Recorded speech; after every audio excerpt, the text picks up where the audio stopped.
Яруу найрагч Төмөр Хуйг амьдрал хэмээх арвин агаад утгаан замыг ад шаргал болоод уй тургуныг сүлэлдэнхэн туужах.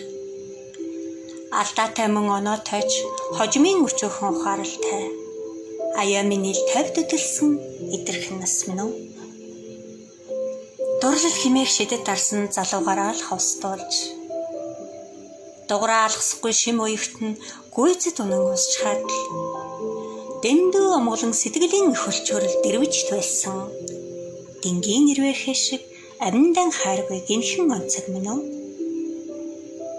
Хайр хэмээх жаргалтай эхлэлийн гонигтай төгсгөл рүү ханад садахгүй тэмүүлж яваа мөн чанартан багшинхан хартай басхуу асуумжтай онцгол угаа чирэгтүүлэхт хаядан эс хариулагч хариулт нь ганцхан нууц хэлбэлгөө. Өхөл хэмээх үнэнд гүйцэгдэх эцсийн гишхүр дээрээс үлдэх мөрөө тэгшхэн байх гэж хичээхэд санаашралт үннийг шүүх алдаанд дөрүүлэн ирээдүйг нь сүйдэр түлхүүл гэж үгүй дутуугаан зөвөр л доторлох амин үзэл үнэн аж ахуй. Дурсамж хэмээх сайн муугар яс өндөл зөөлөх цагаан шүлгэнд дурайтал тод магтагдах эсвэл дөрдөшгүйгээр их муушрагдах.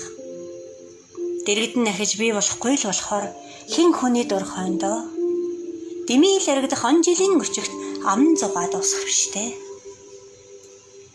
Хүн химээх хүсэл дээгүүр төрөл ахиу ховорхон тавиланд хүн явгсан гэвч хөндөс садаа юус үргэлж толбруулах.